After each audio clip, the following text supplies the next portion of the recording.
President Trump said, Mr. Greer, that he had no choice in terms of Canada, and I live 50 miles away from the Canadian border. He had no choice but to bypass Congress and to impose an emergency 25% tariff on Canada to stop, quote, the massive, end quote, amount of fentanyl and, quote, the millions and millions of undocumented immigrants coming from the northern border. Unfortunately, that's a lie.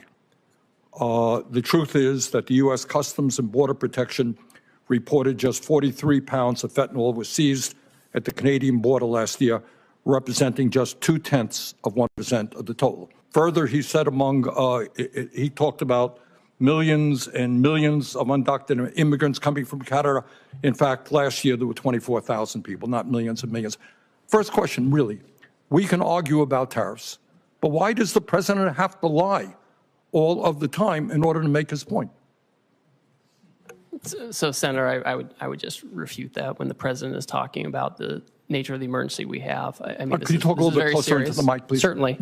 Senator, I would just say, I think you need to look at what the president issued in terms of the order for the legal basis for what we're doing, right? I mean, the president very rightly hit on this issue of fentanyl migration coming from northern southern borders, and it's a real emergency. Drugs are a real emergency. 0.2%.